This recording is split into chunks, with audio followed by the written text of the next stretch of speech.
October 26, 1942. Henderson Field, Guadalcanal. 2,230 hours.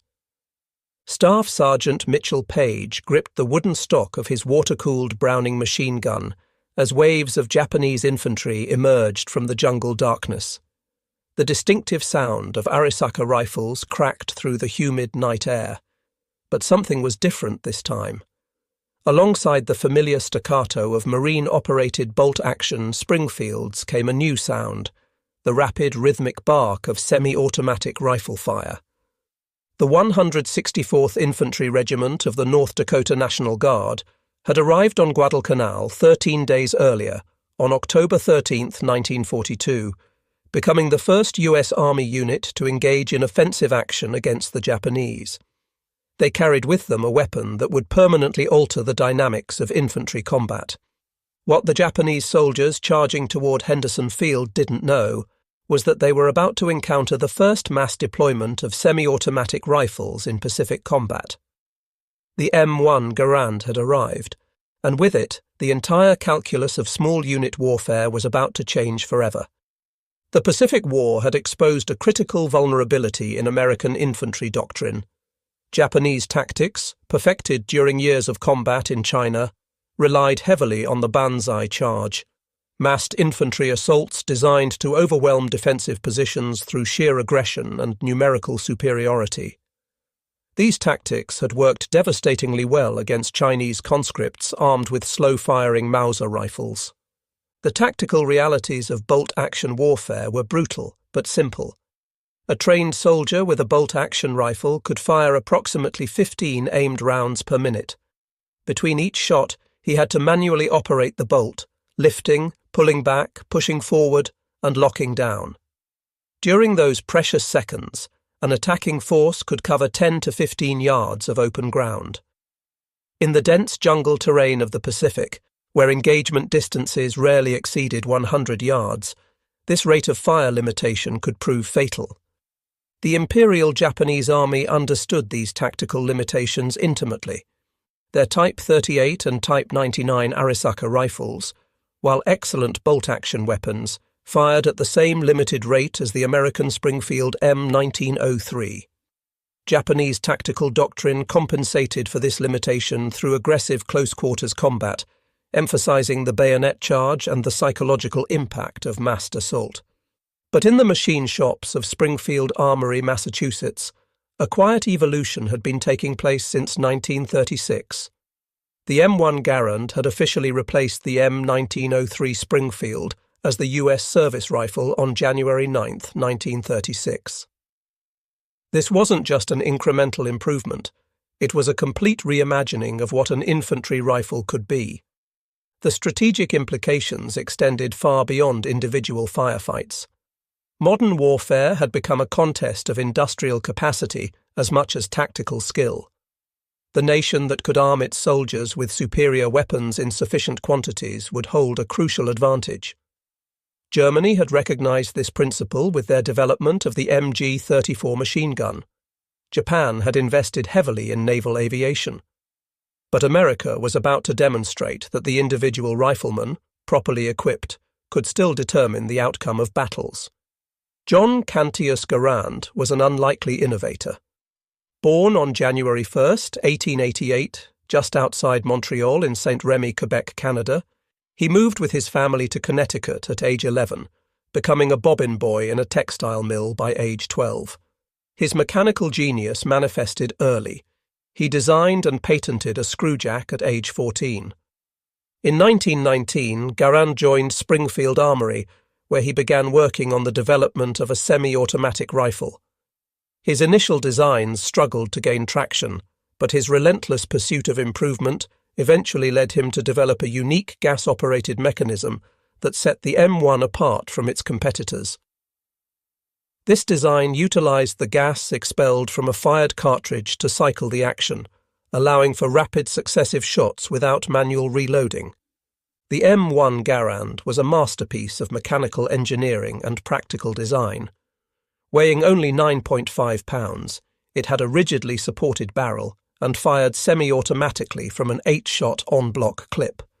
The rifle's gas-operated mechanism utilized expanding gases from each fired cartridge to automatically eject the spent casing, chamber a new round, and cock the hammer for the next shot. This cycle occurred in less than 1/10 of a second. The tactical advantages of this advancement were game-changing. While a bolt-action rifle delivered 15 aimed rounds per minute, the M1 Garand could deliver 40 to 50 aimed rounds per minute, a threefold increase in firepower. More critically, the shooter never had to break his sight picture or shooting position between shots. Every trigger pull delivered a 30.06 Springfield round with 2,800 foot-pounds of muzzle energy, capable of penetrating 20 inches of white pine at 100 yards. Production statistics told their own story of American industrial mobilization. Machine production began at Springfield Armory in September 1937 at a rate of 10 rifles per day, reaching an output of 100 per day within 2 years. By December 1941, approximately 29,700 M1 rifles had been produced. But this was just the beginning. The rifle's designer had another essential advantage. He understood manufacturing as intimately as he understood mechanics. Garand's background in industrial machinery allowed him to design the rifle for ease of production, as well as the machines that would perform each operation. This dual expertise would prove critical when America needed to arm millions of soldiers. The night of October 24th to 25th, 1942, would become known as the Battle for Henderson Field, though the Marines who fought it would remember it simply as Dugout Sunday. Lieutenant Colonel Louis Chesty Puller's 1st Battalion, 7th Marines, held a critical sector of the perimeter. His Marines, armed primarily with M1903 Springfield rifles, had been fighting for weeks with dwindling ammunition and mounting casualties. When Puller requested reinforcements, they came in the form of the 3rd Battalion, 164th Infantry Regiment, commanded by Lieutenant Colonel Robert K. Hall from Jamestown, North Dakota. Private First Class Leonard Stefanich of the 164th Infantry later recalled the moment of integration. The Marines looked at our rifles with a mixture of curiosity and skepticism. They'd never seen M1s in combat. Some of them still thought semi-automatic fire would waste ammunition. At 2100 hours, Japanese artillery began the preparatory bombardment. Intelligence estimates suggested that General Masao Maruyama's Sendai Division had massed over 7,000 troops for the assault. The Japanese plan was straightforward: overwhelm the American positions through successive waves of infantry charges, each wave exploiting the reload delays inherent in bolt-action combat. Puller and Hall worked together to place soldiers in foxholes alongside Marines, creating an integrated defence. Each Army rifle squad with M1 Garands was positioned to provide interlocking fields of fire with Marine units. At 2200 hours, the first wave struck. Japanese soldiers emerged from the jungle in company-strength formations, rifles fixed with Type 30 bayonets, officers wielding traditional katana swords. The distinctive battle cry of Banzai echoed across the perimeter. The Marines opened fire with their Springfields, the familiar crack-pause-crack rhythm of bolt-action warfare. But interspersed among them, the soldiers of the 164th began firing their M1s. The difference was immediately apparent and lethal. Where a Marine had to work his bolt after each shot, momentarily losing sight of his target, the soldiers with M1s maintained continuous aimed fire. 8 rounds, as fast as they could squeeze the trigger, each bullet finding its mark in the packed Japanese formations. The distinctive ping of ejecting en-bloc clips rang out as soldiers reloaded in under 3 seconds and resumed firing. Corporal Joseph F. Lapointe of the 164th would later testify, "The Japanese came in waves, just like we'd been told they would, but they seemed completely unprepared for the volume of fire we could put out. You could see the confusion in their ranks when what should have been gaps in our fire just weren't there." The second wave struck at 23:30 hours, this time with greater numbers. Japanese tactical doctrine called for each successive wave to exploit the exhaustion and ammunition depletion of the defenders. but the combat dynamics had changed. The newly issued M1 Garand rifles outshined the bolt-action Springfield 1903s used by the Marines as waves of Japanese assaulted the perimeter. By dawn on October 25th, over 2,200 Japanese bodies littered the approaches to Henderson Field. American casualties numbered fewer than 100 dead and wounded. The 164th Infantry's firepower had been critical. The soldiers earned the respect of the Marines, and the Army Regiment was awarded the Navy Presidential Unit Citation. Corporal Kenneth S. Foubert of the 164th Infantry had already made history 13 days earlier, becoming recognized as the first U.S. Army soldier to die in combat after the attack on Pearl Harbor, when he was struck by shrapnel from a bomb dropped by a Japanese plane as he landed on the beach on October 13th. The success on Guadalcanal sent shockwaves through both American and Japanese military establishments. Urgent cables from Pacific Theater commanders demanded immediate acceleration of M1 Garand production and distribution. Springfield Armory shifted to 24-hour operations. The change was remarkable. Entire production lines were reorganized around the clock. Workers who had previously manufactured typewriters and sewing machines now assembled the components of America's primary infantry weapon. By mid-1943, Springfield's output reached unprecedented levels of production efficiency, eventually exceeding 4,000 rifles daily. In 1940, a second source was enlisted when Winchester Repeating Arms Company was contracted to manufacture the M1 Garand. Winchester's experience in mass-producing sporting rifles proved invaluable.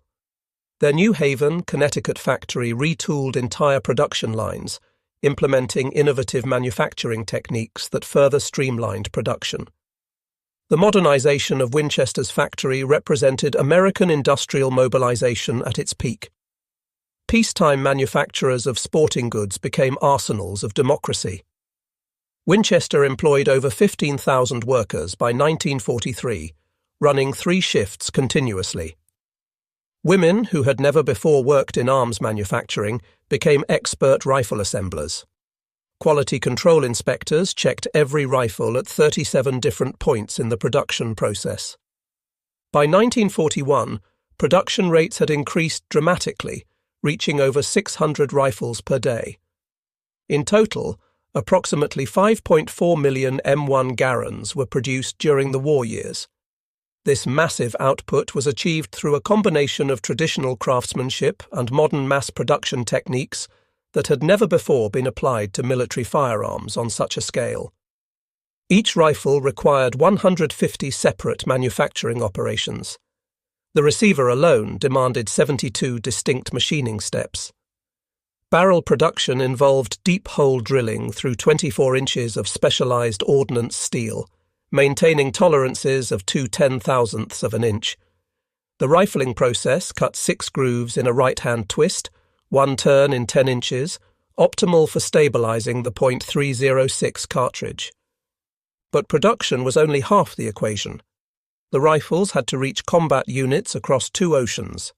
The logistics chain stretched from Springfield and New Haven to training camps across America, then to ports of embarkation, across submarine-infested waters, to supply depots in England, North Africa, and the Pacific.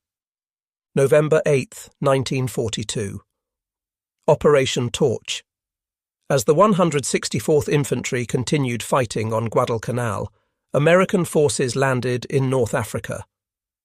The 1st Infantry Division, the Big Red one, came ashore at Oran, Algeria, with every rifleman carrying an M1 Garand. The terrain of North Africa presented completely different challenges from the Pacific jungles. Open desert warfare with engagement distances exceeding 500 yards would test the M1's accuracy and reliability under harsh conditions. Sand, dust, and extreme temperature variations, from 120 degrees Fahrenheit during the day to near freezing at night, stressed every component of the rifle. Technical Sergeant William Crawford of the 36th Infantry Division would earn the Medal of Honor near Altavilla, Italy, in September 1943. His citation described how he single-handedly attacked 3 German machine gun positions. Armed with his M1 Garand and grenades, Crawford eliminated all 3 positions, his rapid semi-automatic fire suppressing the enemy long enough for him to close within grenade range. The operational dynamics of desert warfare differed from jungle combat, but the M1's advantages remained crucial. German forces, armed primarily with the Karabiner 98K bolt-action rifle, found themselves consistently outgunned in infantry engagements. The Wehrmacht's response was to increase production of the MP-40 submachine gun and accelerate development of semi-automatic rifles like the Gewehr 43. But the German efforts came too late and in insufficient quantities. While the Wehrmacht struggled to field 400,000 Gewehr 43 rifles throughout the entire war, America had already produced over 2 million M1 Garands by the end of 1943 alone. September 1943. The mountains of Italy presented yet another combat environment. Here, in terrain that favoured defensive positions, the M1 Garand proved its versatility. Corporal Charles E. Commando Kelly of the 143rd Infantry Regiment would receive the Medal of Honour for actions near Altavilla, Italy, on September 13, 1943. When German forces counterattacked his position, Kelly held them off with his automatic rifle until it overheated and jammed. He then used another rifle, and when that too failed, he pulled the pins on 60mm mortar shells and used them as grenades, killing at least 5 enemy soldiers. Kelly's actions, though performed with various weapons, demonstrated the kind of aggressive infantry tactics that the M1 Garand made possible across the theatre. Private First Class Floyd K. Lindstrom of the 3rd Infantry Division would receive the Medal of Honour for actions near Mignano, Italy, on November 11, 1943. When his squad was pinned down by German machine gun fire, Lindstrom used his M1 to provide covering fire while manoeuvring to flank the position. The rapid, accurate fire from his Garand allowed him to suppress the enemy gun crew long enough to destroy the position with grenades. Supply of the M1 rifle took some time to catch up with demand, and many units in Italy were not fully equipped with the Garand until mid-1944. Units still equipped with M1903 Springfields found themselves at a severe disadvantage in the close-quarters mountain fighting. The Italian campaign demonstrated another essential advantage of the M1 Garand, its reliability in adverse conditions. Rain, mud and snow were constant companions in the Italian mountains. The M1's gas-operated system, while complex, proved remarkably resistant to fouling. Soldiers reported that even when caked with mud, the rifle would continue to function after a quick field cleaning. June 6, 1944, D-Day. As American soldiers waded through the surf at Omaha Beach, they carried M1 Garands wrapped in protective gas-proof bags. The rifles had been treated with special preservative compounds to survive the saltwater immersion. Private Carlton W. Barrett of the 18th Infantry Regiment, 1st Infantry Division, would earn the Medal of Honour for his actions on D-Day. Armed with his M1 Garand and Browning automatic rifle ammunition he'd gathered from fallen comrades, Barrett eliminated an entire German machine gun squad that had pinned down his unit on the beach. The hedgerow country of Normandy created a unique tactical environment. Engagement distances rarely exceeded 50 yards, and the ability to deliver rapid, accurate fire while manoeuvring became paramount. By late summer 1944, many non-commissioned officers and field officers swapped out their M1 carbines for Garand rifles, opting for the hard-hitting .3006 round that could blast through doors and masonry in urban combat. Staff Sergeant Walter D. Ehlers of the 18th Infantry Regiment would earn the Medal of Honour for actions near Gauville, France on June 9 to 10, 1944.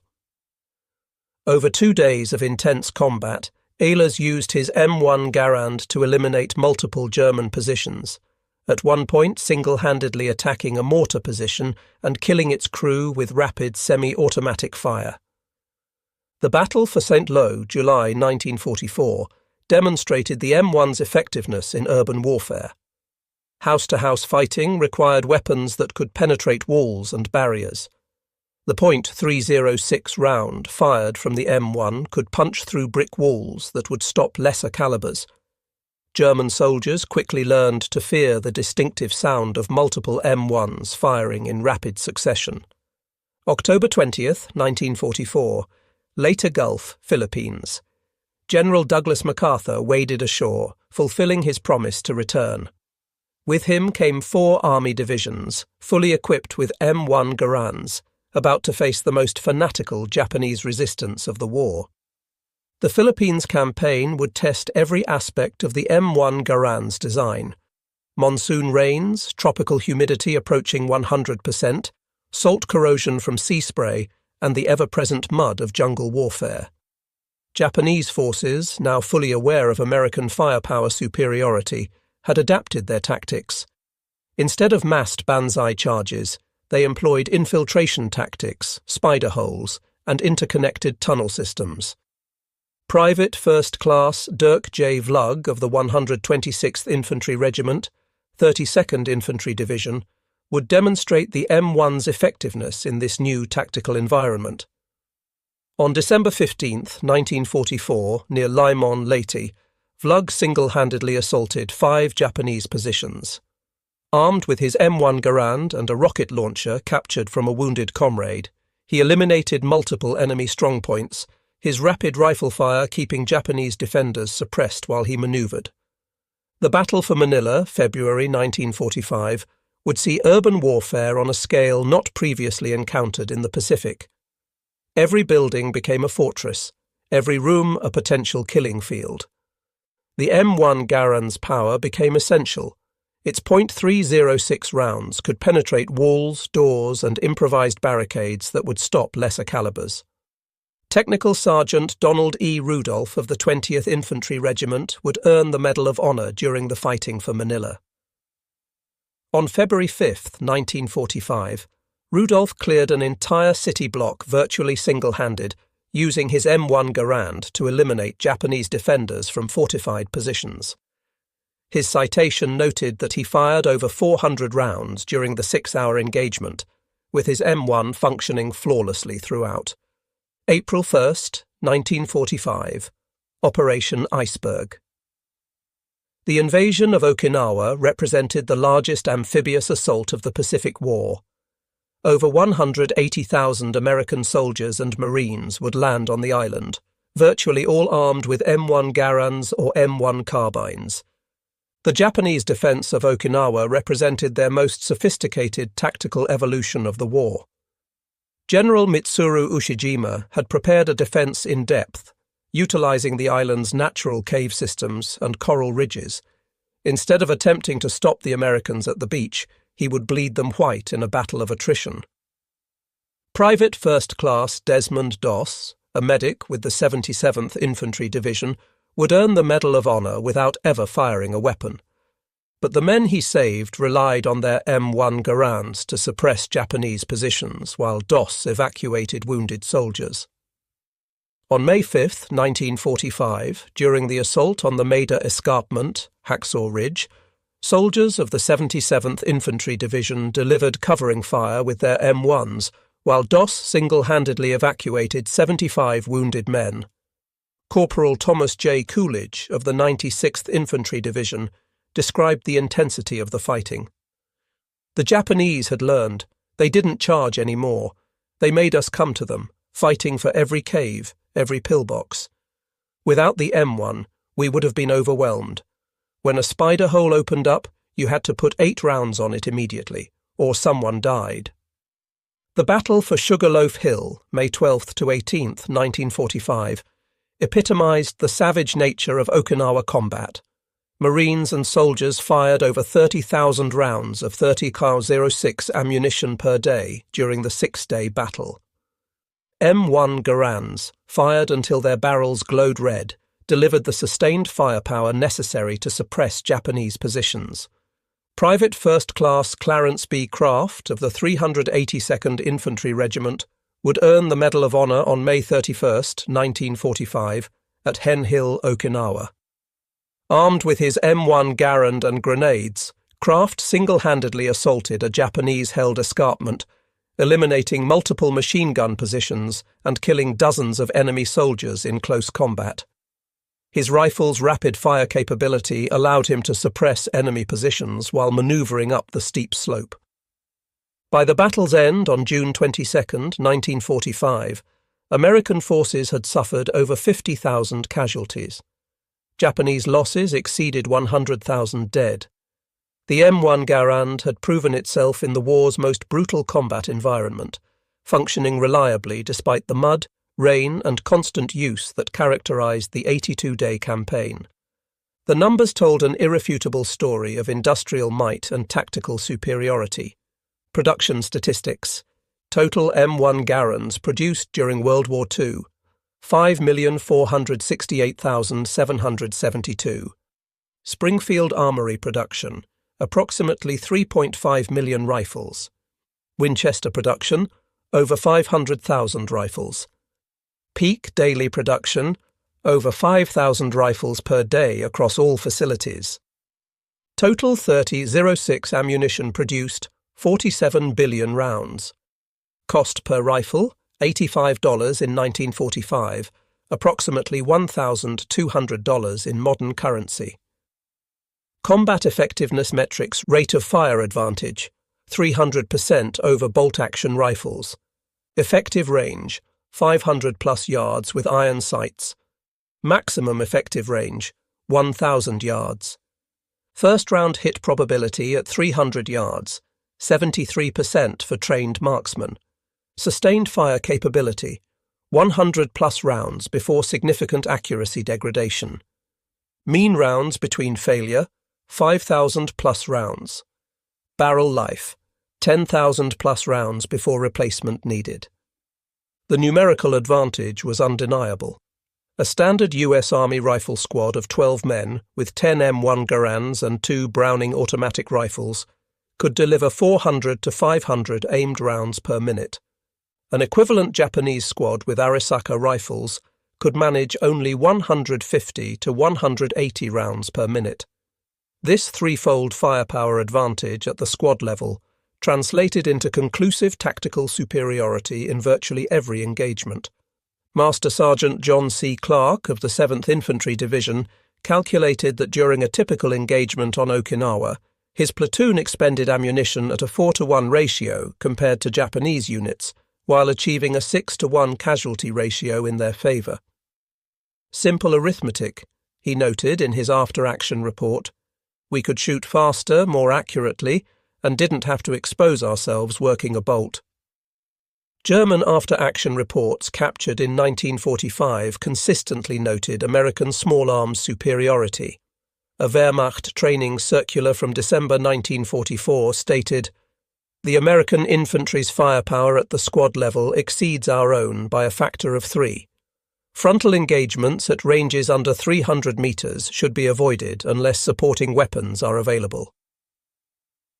Japanese military intelligence reports from 1943 onward showed increasing concern about American firepower. A translated document from Imperial General Headquarters, dated March 1944, noted, "The enemy's semi-automatic rifles have negated our traditional advantage in spirit and elan. New tactics must be developed to counter this technological superiority." The psychological impact was equally significant. Wehrmacht Obergefreiter Friedrich Bertenrath, captured during the Battle of the Bulge, stated during interrogation, "We could always tell when we faced Americans by the sound of their rifles. That constant rapid fire meant we couldn't advance without taking heavy casualties. It demoralized the younger soldiers who expected a more equal fight." The M1 Garand's impact extended far beyond individual battles. It essentially altered military doctrine, industrial planning, and the very nature of infantry combat. The U.S. Army completely rewrote its infantry tactics around the M1's capabilities. Field Manual 7-10, Infantry Rifle Company, revised in 1944, emphasized fire and maneuver tactics that exploited the Garand's rapid-fire capability. The concept of marching fire, advancing while delivering sustained accurate fire, became possible only with semi-automatic rifles. Squad formations changed to maximize firepower while minimizing vulnerability. The traditional line formation gave way to dispersed formations that could concentrate fire from multiple angles. Fireteam concepts, later refined in Korea and Vietnam, originated from tactics developed around the M1 Garand's capabilities. The principle of fire superiority, always important in infantry combat, became absolutely dominant with the M1. American doctrine emphasized gaining and maintaining fire superiority as the prerequisite for any maneuver. This differed markedly from German doctrine, which emphasized maneuver to achieve local superiority, and Japanese doctrine, which relied on spiritual superiority and shock action. The mass production of M1 Garands drove innovations in American manufacturing that would influence post-war industry. Techniques developed for producing rifle barrels were adapted for civilian applications, ranging from automotive drive shafts to oil drilling equipment. The quality control systems developed for M1 production became templates for modern manufacturing standards. Statistical process control, pioneered at Springfield Armory to ensure interchangeable parts, became standard practice in American industry. The concept of go-no-go gauges, vital for M1 production, spread throughout manufacturing sectors. After World War II ended, International Harvester Corporation and Harrington and Richardson Arms joined the production effort during the Korean War, with International Harvester alone producing 337,623 M1 Garands between 1953 and 1956. This demonstrated the enduring value of the design and the ability of American industry to rapidly reconstitute military production capabilities. The M1 Garand's success triggered a worldwide rush to develop semi-automatic infantry rifles. The Soviet Union accelerated development of the SVT-40, though production problems limited its deployment. Germany rushed the Gewehr 43 into production, but managed to field fewer than 500,000 throughout the war. Even Britain, traditionally conservative in small arms development, began experimenting with semi-automatic designs. Post-war, virtually every major military adopted semi-automatic or selective fire rifles as standard infantry weapons. The bolt-action rifle, which had dominated battlefields for over 50 years, was relegated to specialized sniper applications within a decade of World War II's end. The AK-47, developed by Mikhail Kalashnikov after experiencing American firepower superiority firsthand, incorporated lessons learned from facing M1-equipped troops. The FNF-AL, adopted by numerous NATO countries, was designed specifically to match or exceed the M1's capabilities. The German G3 rifle incorporated design elements that addressed weaknesses identified when facing M1-equipped American forces. Veterans consistently reported the psychological impact of the M1's firepower. Japanese soldier Tadashi Suzuki, captured on Saipan in 1944, told interrogators, "We were told Americans were soft, weak. But their rifles never stopped shooting. It destroyed our spirit. We called them the rifles that shoot forever."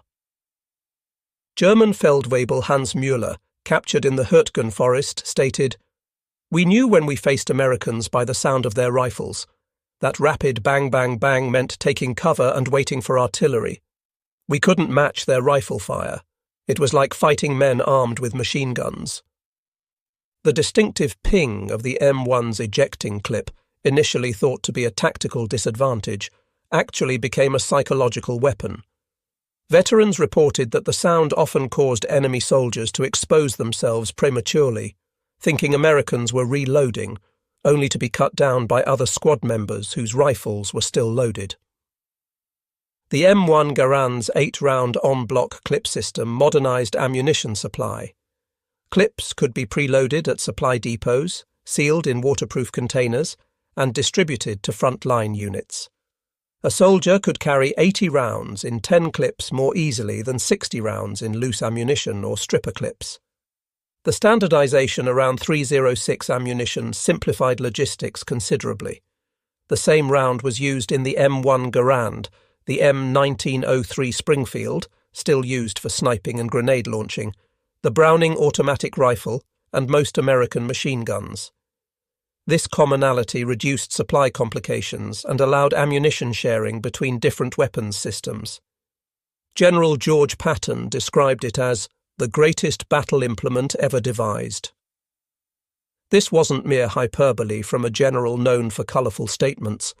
The M1 Garand had essentially changed warfare.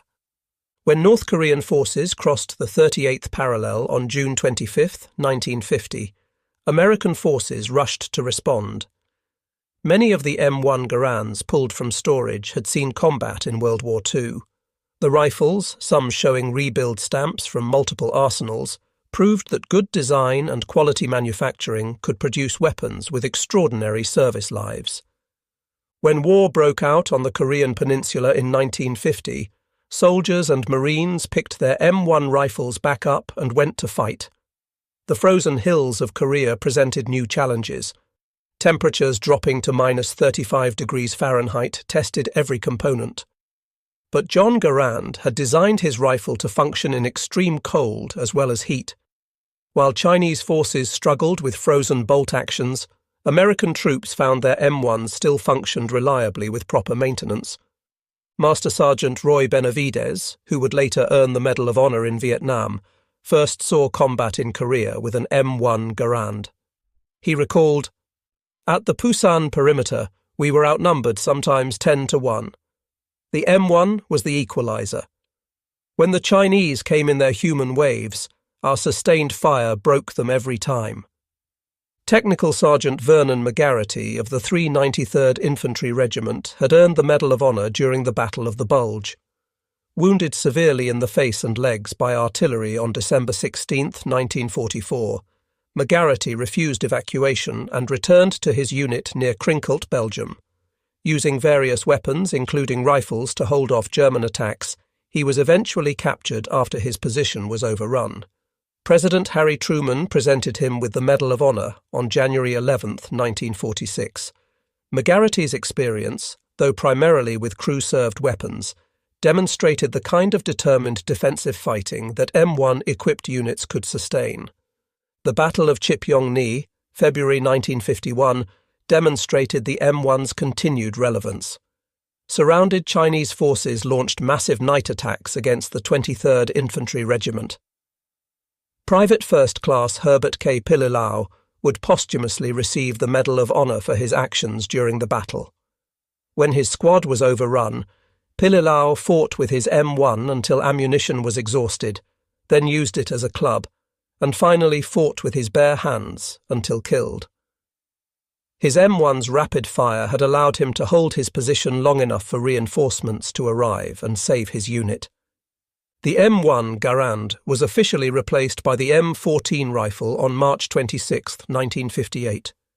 Yet its service continued. Reserve and National Guard units carried M1s into the 1970s. Navy ships maintained M1s for line-throwing guns into the 1990s.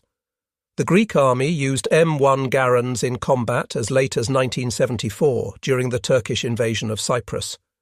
Military drill teams still use the M1 rifle, including the U.S. Marine Corps Silent Drill Team, the United States Air Force Academy Cadet Honor Guard, and numerous ROTC units. The rifle's perfect balance and solid construction make it ideal for precision drill movements. The Norwegian Royal Guard continues to use M1 Garands for ceremonial purposes, a tribute to the American weapons that helped liberate their nation. A true patriot, Garand offered this amazing gun to the government royalty-free. He never profited from the more than 6 million Garand rifles eventually produced. When Congress attempted to award him $100,000 in recognition, the bill failed to pass, though he did receive numerous honours including the Medal for Meritorious Service in 1941 and the Medal for Merit in 1944. Garand continued working at Springfield Armory until his retirement in 1953, after 34 years of service. He held 54 firearms-related patents, all assigned to the US government without additional compensation. He lived modestly in Springfield, Massachusetts, until his death in 1974, having lived to see his rifle serve in 3 wars and arm millions of American servicemen. In a rare 1940s interview, Garand said, "I am not a genius. I am just a mechanic who loves to solve problems. The M1 rifle was simply a problem that needed solving. How to give our soldiers the best possible weapon.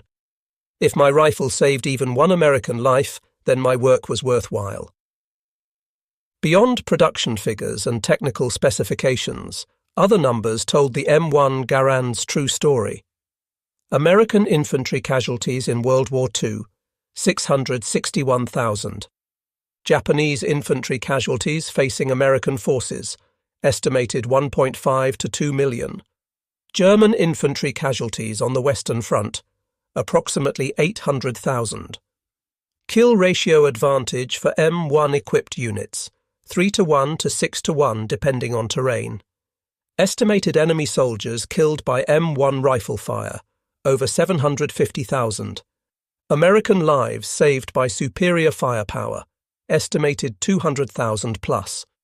These ratios reflected not just training or tactics, but the core firepower advantage provided by semi-automatic rifles.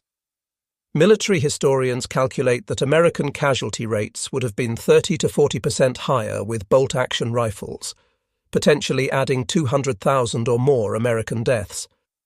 Lieutenant General Tadamichi Kuribayashi, commander of Japanese forces on Iwo Jima, wrote in his final report, "The enemy's individual firepower exceeds our estimates by 300%.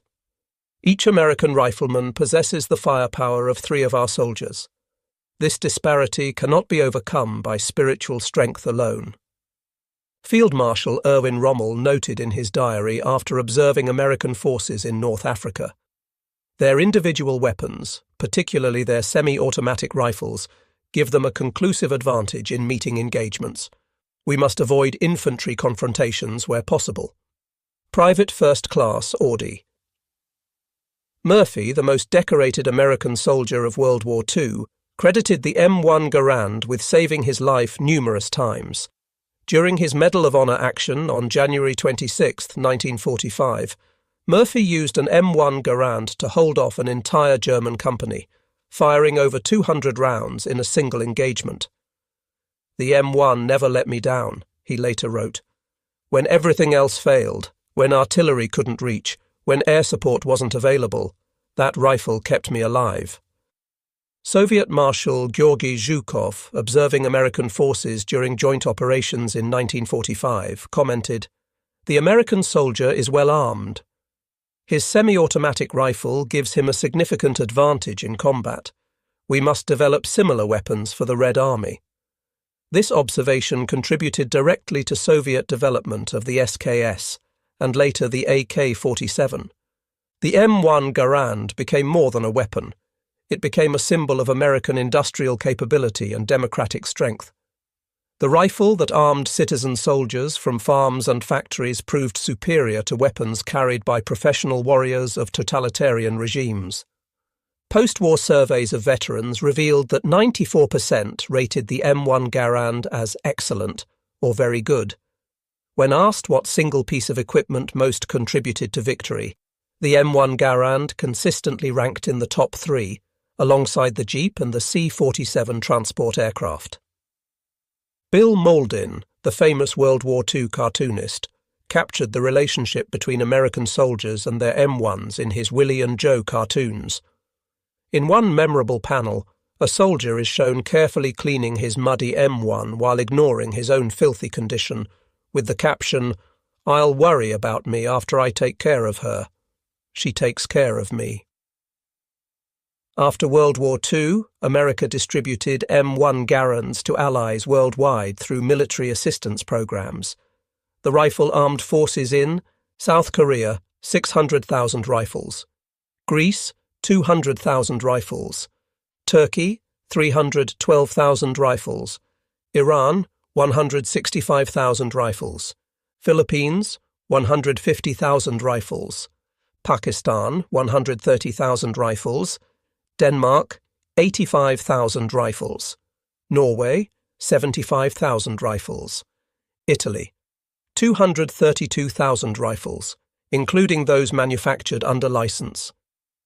These rifles influenced a generation of military leaders and weapons designers worldwide. The principle of semi-automatic operation became the global standard, directly traceable to the M1 Garand's success. The M1 Garand's operating system influenced virtually every successful military rifle that followed. The M14, which replaced it, was basically an M1 with a detachable magazine and selective fire capability. The Ruger Mini 14, popular with law enforcement and civilians, copied the Garand's action. Even modern rifles like the M16 and M4 carbine incorporate principles first proven in the M1 Garand. John Garand's gas-operated rotating bolt became the standard for reliability and accuracy. His method of controlling gas pressure through a precisely sized port in the barrel remains essentially unchanged in modern military rifles. The operating rod and bolt design, while refined, can be traced directly to Garand's original patents from the 1930s. Today, M1 Garands are among the most sought-after military collectibles. The civilian marksmanship program has distributed over 500,000 surplus M1s to American citizens since its inception. These rifles, many with multiple rebuild stamps indicating service in World War II, Korea and beyond, serve as tangible connections to history. At Camp Perry, Ohio, the national matches continue to feature M1 Garand competitions. Shooters using 70-year-old rifles regularly achieve accuracy that would have seemed impossible to soldiers who first carried them into combat. The John C. Garand match, established in 1985, honours the inventor while demonstrating the enduring accuracy of his design. Collectors particularly prize rifles with documented combat history. An M1 Garand confirmed to have been carried at D-Day can sell for over $25,000. But even common examples remain functional, reliable rifles, testament to the quality of their design and manufacture. The M1 Garand's story offers enduring lessons about military innovation that remain relevant in an age of smart weapons and networked warfare. Technological superiority at the individual level matters. Throughout the Pacific Campaign, outnumbered American forces prevailed through superior individual firepower. Today's emphasis on the individual soldier as a system continues this philosophy. Manufacturing capability determines military potential. The ability to produce 5.4 million rifles while maintaining quality standards proved as important as the rifle's design. Modern military power still depends on industrial capacity and quality control. Simplicity and reliability trump complexity. The M1's straightforward operation and maintenance made it effective in every combat environment. Modern weapons systems often sacrifice reliability for capability, a trade-off the M1 never made. Training and technology multiply effectiveness. The M1 gave each rifleman unprecedented firepower, but only when properly trained.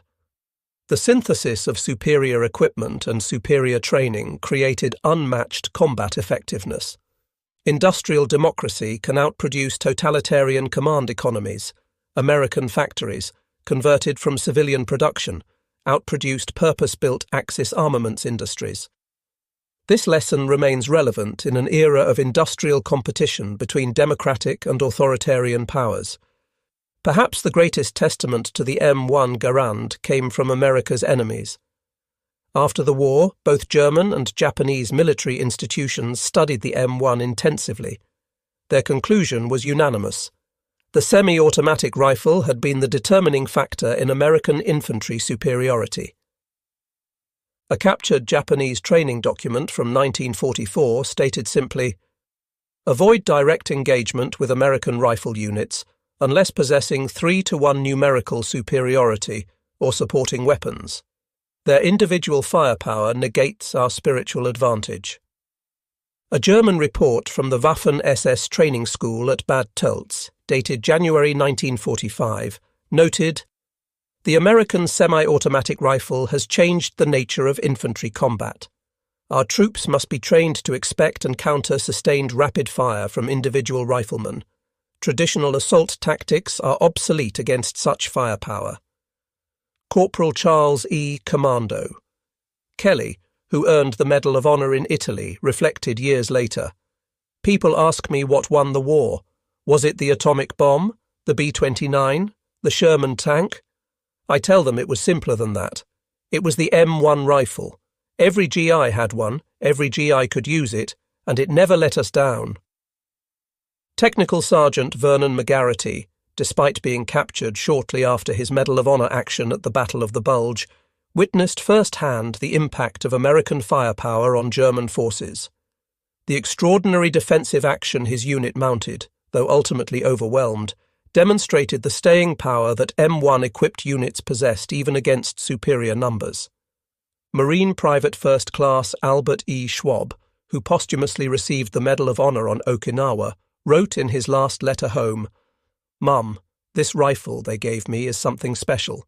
It shoots as fast as I can aim. The Japanese just can't match it. If I make it home, it'll be because of this rifle." In the pre-dawn darkness of October 26, 1942, when Staff Sergeant Mitchell Page held his position against overwhelming Japanese forces, and when soldiers of the 164th Infantry Regiment brought their M1 Garands into combat on Guadalcanal, they carried more than just rifles. They carried the culmination of American industrial genius, the product of one immigrant's mechanical brilliance, and the instrument that would permanently alter the nature of warfare.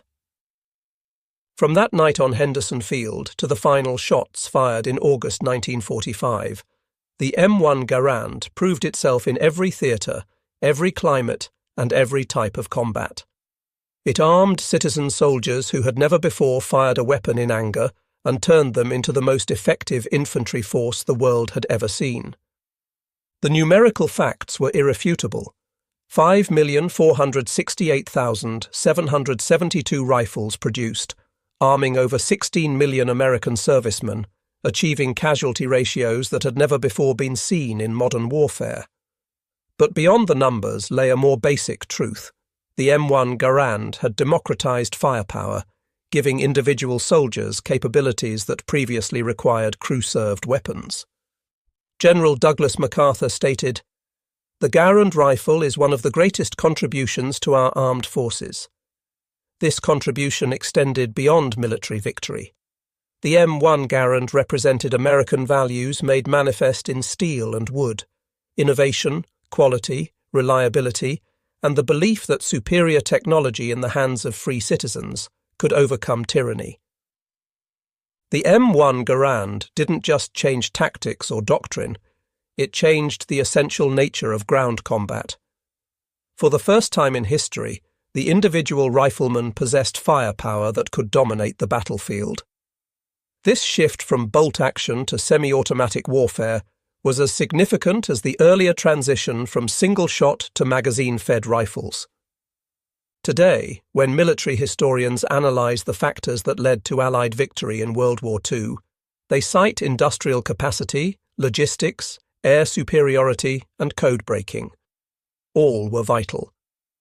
But in the mud of Italy, the jungles of the Pacific, the hedgerows of France, and the frozen hills of Korea, victory ultimately came down to individual soldiers with rifles. And for American soldiers, that rifle was the M1 Garand. John Cantius Garand died in 1974, having lived to see his invention serve 3 generations of American warriors. He never sought fame, never profited from his genius, and lived quietly in the knowledge that his rifle had helped preserve freedom when it was most threatened. His greatest reward, he once said, was knowing that American soldiers had the best rifle in the world when they needed it most. The last word belongs to a soldier. Staff Sergeant Raymond Zussman, who would posthumously receive the Medal of Honor for actions in France, September 1944, wrote in his final letter home, "Mum, if you want to know what's keeping me alive over here, it's my rifle, my buddies, and the knowledge that we've got the best equipment in the world. This M1 rifle, it's like having a guardian angel that never misses." In workshops across America, in factories running 3 shifts, in the genius of one Canadian-born inventor, and in the hands of millions of American soldiers, sailors, and Marines, the M1 Garand had indeed become what General Patton proclaimed, the greatest battle implement ever devised. Its 5 million rifles didn't just arm America's military, they revolutionized the very nature of warfare and helped save the world from tyranny. The distinctive ping of an ejecting en-bloc clip became the sound of freedom advancing, one 8-round clip at a time, across the battlefields of the world. That sound, once heard on every battlefield from Normandy to Okinawa, echoes still in the memory of those who were there and in the gratitude of generations who weren't. When the last World War II veteran passes into history, when the last Korean War soldier tells his final story, the M1 Garand will remain, in museums in collections, in the hands of target shooters at Camp Perry, a tangible reminder of the time when American ingenuity, industrial might, and individual courage combined to save civilization itself. 5 million rifles, 16 million soldiers, one brilliant design, one immigrant inventor, one free nation standing against tyranny. The M1 Garand was, is, and shall remain the greatest battle implement ever devised, not just because of what it was, but because of what it represented. The ability of free people, properly armed and trained, to defeat any enemy, overcome any odds, and preserve liberty for future generations.